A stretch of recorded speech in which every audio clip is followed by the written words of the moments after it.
Follow the leader. 1, 2, 3. We may be trapped. Joyce Selznick was interested. Joyce was a great casting agent from back in that time, which was at the time the late 70s. And we had been on, I think, 9 or 10 interviews I'd done with Joyce. Never got a job. She was just a fabulous person. And then one time she sent me this message. I'd like to meet you through my agent. And my agent at the time said, I was living in Colorado. Said, amongst other things, Joyce Selznick wanted to talk to me about possibly doing Elvis. And I went through the list of things, and I said, well, what was that Elvis thing with Joyce Selznick? And he said, I guess they're doing the Elvis Presley story or something, I don't know, but Joyce wants to meet you on that. And I said, well, we can mix that in there. Went through some other things. I said, let's go back to the Elvis. He said, it's Elvis. They're going to do, I guess, a picture about Elvis. What, do you think you can play Elvis Presley? So I said, well, if my agent feels that way, maybe I've got nowhere to go but up here. So I came back, met Joyce through a series of events, ended up getting the role. The director then attached to it was already, unfortunately for him, attached to Kurt Russell, who was playing Elvis. John came on, and we met, and in a very short period of time, we discovered a form of shorthand speech that we have maintained ever since. And I always felt that it was an interesting situation for John to be saddled with an actor who so much at that time was regarded as maybe the worst casting you could possibly come up with to play Elvis. But I think he and I both felt maybe similarly in that regard, in one thing in that regard, that was who could play Elvis? I mean, you think of De Niro as Elvis? I mean, that's makes you chuckle. Pacino, wherever you want to go, whoever it would be at the time as an actor. And I always appreciated that John was fearless. He was incredibly creative. We only had 33 days to shoot that, and that's where we started. Next came Escape from New York, which again, this time John fought for me to play Snake Plissken. Was exactly what I was hoping to do, something like that, character like that. That again, I don't think anybody at the time would have thought of me for, except for John. So off we went with the number 2, sort of, what's this all about?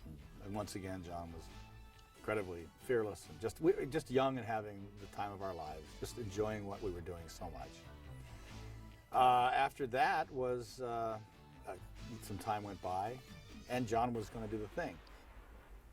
As I recall it, he just was having a difficult time casting the character of R.J. McCready, and eventually said, "Do you want to play it?" You know, and we had become quite friendly by that time, and very honest with each other. And I said, "Sure." I thought it was a great. He said one thing to me. He said, "I'm not making a remake of the thing." He said, "I'm doing something that hasn't been done before, and that's a movie based on the short story Who Goes There." It's a movie about 12 men, and paranoia begins to run amok. I thought he was just fantastic with what he did with it. There were so many different elements to that. I loved seeing that movie get its credit and due as time has gone by. It not only stands up, but it gets better. Then we had the opportunity, you know, to do Big Trouble in Little China, and I don't remember. I just remember the writer had written, I believe he had written Buckaroo Banzai before that, and now was Big Trouble in Little China. I just sparked to it immediately. Loved that John wanted me to play Jack Burton, and this was going to be, you know, very different in that we both shared this sense of humor that we didn't ever stop to think, you know, would anybody else? I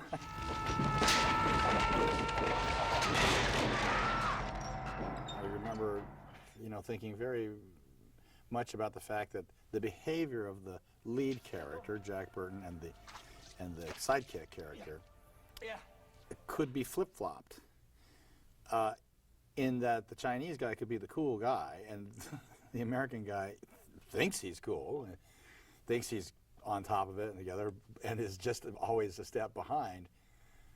But eventually he comes through because that's who he is. So making, sort of creating the Jack Burton character, I always loved the way John would talk about the movie, talk about it, and then sort of leave me alone for a while to sort of, come up with something.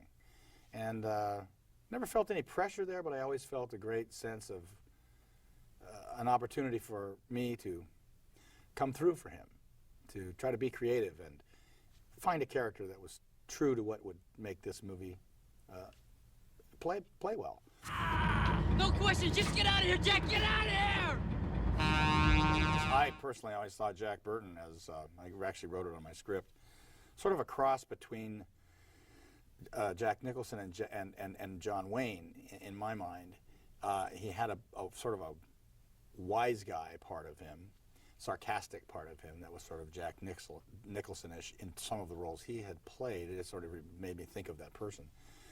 But clearly he, in his own mind, was sort of a John Wayne character, a take control, take care of business guy. And I did think, what if I play this guy like? It was sort of, kind of had that it was John Wayne starring in a movie, but what he didn't know was that the director was always not printing the take that he thought they were printing. He was always printing the take where he kind of like stumbled here, or couldn't open the window there, or started to get up on the horse and didn't quite work. Cut. But that's what he put in the movie. So that was that side of John Wayne, what John Wayne never knew the director was doing behind his back. People flying in and out, that was not real. I want to talk to the cops. I want my truck back now. Where the hell am I? And I started laughing at what I thought and how I thought that fit into the movie. And John was just having a great time with that, all the way down to the point of getting to the scene where we come out of the elevator and Kim Cattrall kisses me and she's got a lot of lipstick on, and we kind of looked at each other, and we had 15 minutes to go in the movie, 20 minutes to go, whatever. And well, then they cut. Got to wipe the makeup off. I wiped the lipstick off of Kurt for take two, and I said, "Wait a minute, John. He would have lipstick on it from here on." And he said, "From here on out?" And I said, "Yeah, maybe. I mean, he would have it." And I said, "He's the kind of guy that wouldn't." And we both looked. He said, "Let's do it." No. And then he found some place where he finally told her to clean it off and fix him up.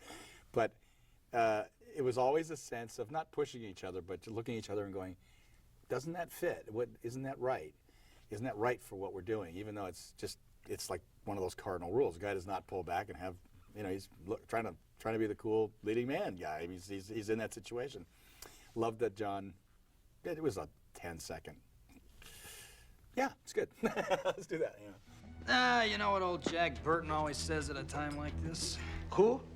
Jack Burton. At that time, I was doing movies the same way as I had always done them, and I always have since. Just doing it for the reasons that I wanted to do it. John was directing it. I thought the script was really funny. I thought there was a character there to play that was that I could invent something completely unique at the time.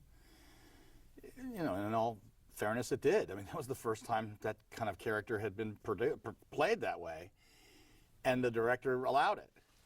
Oh, great. I just happened to be in the neighborhood on a dark and stormy night. This is my neighborhood. Kim Cattrall, she was great.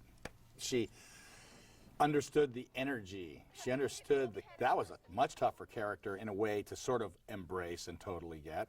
Again, a character that had not, because she's not making fun of the girl, she's just that person.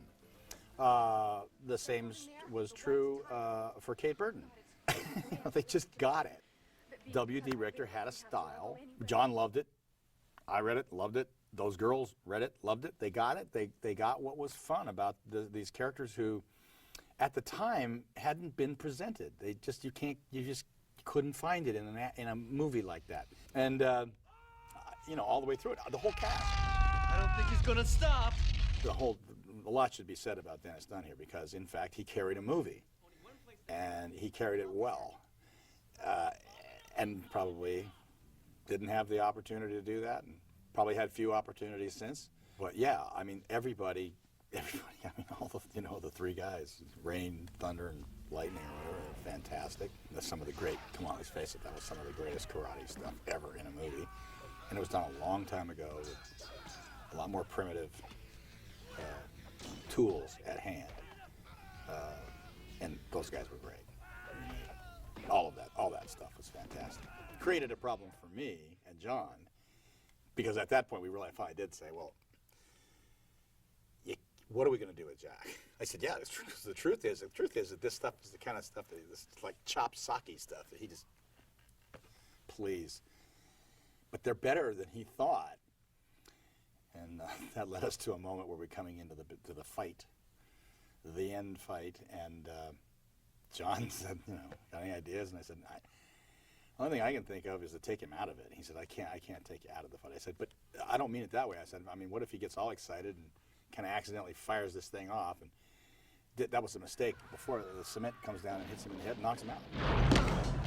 That buys us a lot of time, because what's happening to Jack? When's he going to, finally he comes to and kind of gets stuck with the big heavy guy. And then we started coming up with stuff. And we just kept the sort of fun of it going with him, and the great activity of it going with Dennis and all of John's great karate players. And it was just for me to sort of find a way to, come in, come out, and keep Jack Burton rolling good enough, and then finally come up with the, big finish. And we just invented stuff. We just, every day, we just kept, that was just an invention on the spot. When Jack, at the end of Kate Burton says, aren't you going to kiss her? And I remember this, we thought about that one, aren't you going to kiss her? God, aren't you even going to kiss her goodbye? And we decided to go with as it was written, which is he turns around, looks at her, and that's just a fucking nightmare. It ain't going to happen. No. But he looks at her. No. But he does it with love and kindness. He's not shitty about it. That's not going to work. But you never know. You never know. But the truth of the moment of the matter in that movie is that once again, the moment that matters more than that was Dennis having his moment, of looking at Jack and Jack and he looking at each other, and we really shook the pillars of hell or something like that. I don't know what it was. And it was the only time where Jack Burton actually kind of got what went on. It was like, wow, that was, when you think about it, that was crazy great. We really shook the pillars of heaven, didn't we, Wang? No horseshit, Jack. No horseshit. And as we were making it was really interesting because John's sort of rise was very much happening at that time. I remember Life magazine coming down to take our picture. I was doing movies, but John and I had done some movies, but the thing had been a disappointment. Escape from New York was a cool picture, but didn't have a wide release. We'd been very successful in terms of television with Elvis, but here we are in our fourth shot around the block, and it was really John, who was coming on strong and really, doing this great stuff and being heralded for it. And Life magazine was going to do this center thing, you open it up, and it was two pages, and there was Big Trouble, John Carpenter, and I was there with John, and it just, as you were looking through Life magazine, when you saw this picture, it was, what is that? And that was, so while we were making it, it was a little bit of like, feeling pretty good about everything, I was like, this is, they're putting a lot of money into this movie, and John's getting to do what he wants to do here, and I was having a blast and all that, but it came to a quick halt when it ran into some politics, and that's part of the, by the way, it's part of the game. Once the head of the studio saw that one, he just didn't know what to make of it. The lights came up, and all of his yes men were around him, and what are we thinking? He said, I don't know. I don't think Kurt Russell's character is that good at what he does. I remember John and I were in the back, which he didn't know. We looked at him and said, he got it. He saw it. And interesting experience from that point on, because basically a war broke out. I don't know what John's revealed, and I would never reveal any more than John. It would be improper to do, but I know a war broke out there because there was big expectations for that movie from the people who had seen it, and it was buried. I know that. Mm-hmm. I know that from the source who was in the room when it was buried. Yeah, well, the way I see it doesn't mean we shouldn't ask, like, where's my truck? I have no sour grapes about it. I kind of laughed about it and said, well, I know the movie's really good. It's totally different, and it's a blast to watch. And people who sat down and I saw screenings of it, just, flipped, loved it. And I do remember it was one of the stranger junkets that I've ever done, because about 4 out of 5 reviewers and interviewers would, as you're doing those junkets, you do like 15 a day. 4 out of 5 would come in and say, literally, they would say the same thing. Well, how does it feel to be in the next gigantic blockbuster? And I heard this over and over again, and I said, hey, and I was so falsely humble. You never know. You never know. I said, you can't know that for sure it's going to do that. This was about a month, 3 weeks, it'd be about a month before the campaign was to come through. I said, you can't know that. I said, you just don't know. You do the best you can, and that's the truth. I was saying the truth, but inside I was saying, how does it feel? It feels fantastic. I want to see this just go through the roof, just explode. And I want everybody, and all I wanted to say to them was, you tell them, don't ask me, you tell them. You go out there and say it. And then about 2 weeks before the movie was to come out, I kind of said, I'm not hearing anything here. John, how's it going? I haven't seen anything on this. Did they change the date? They moved the date? And he said, nah, I don't know what's going on. It's kind of weird. And then a week before the movie came out, then I knew something was very wrong. I said, something's up here, because there's nothing. And then you began to hear a little, well, it hasn't broken yet. I said, well, if it hasn't broken by now, how are they going to know about it? And then everything was held to, I don't know. I only know one thing, and I won't say the guy's name because it would be very wrong for him. He was kind of a really cool guy. He quit his job over it, and I'll put it that way. And he said, I was in the room when it happened. He said, it was an event. It was wrong. It was wrong, and I quit. I quit over it.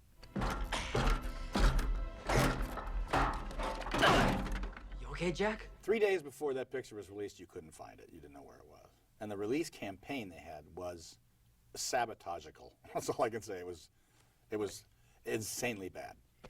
It was a screwed up picture of me.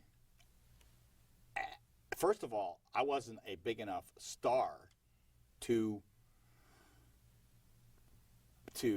bank a movie on. So just this picture of me standing there with a half-assed Jack Burton look on my face. I mean, it was like in character. But it was painted, so it wasn't even quite me. With the underlined mark, this is 3 days before the movie. Who is this man? It was like, I don't know. I don't know. Kind of looks like Jeff Bridges or, Jan Michael Vincent or something. I don't know. Maybe Kurt, that guy. I don't know. It was insanely bad. And then the next day, 2 days before, it was like, where can you find him? And it was, where can you find him? Or what, something to do like that. And it was like, I don't know what you're talking about. It was just like sabotage. It was so bad. And that was the beginning sort of journey for this movie. It was going to take a different path. The cult aspect of Big Trouble in Little China and the cult audience, whenever I meet those people on the street, there's always there's a look in the eye, and there's an immediate understanding of what you share. There's a sense of the sublime and ridiculous that you, I think, like, and they love that somebody did that. And I loved being a part of creating that and creating Jack Burton, the verbose man that he was, and he would ultimately get the job done. But he just, hang on a second, I'm feeling a little left out here. He just didn't know what that meant or what that sounded like. He was being very honest. It's an impossible thing. So I love what we did because it created a movie for a certain mentality.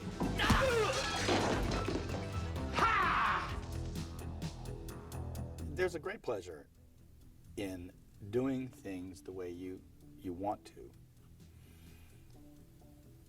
paying the price for that, and then years later getting the reward. All you want to do when you make a movie is try to do something that you want to do. Look out, guys! And we certainly were there with the hope that you do it so well that people get a great kick out of it when they see it. In the case of movies like Escape from New York and Big Trouble in Little China and The Thing, no, you do what you want to do, and then hopefully, you know, when they years later say, you know what, you know, I never saw that movie. God, I love that thing. Yeah, that's a nice thing to be able to see happen to something that you believe in.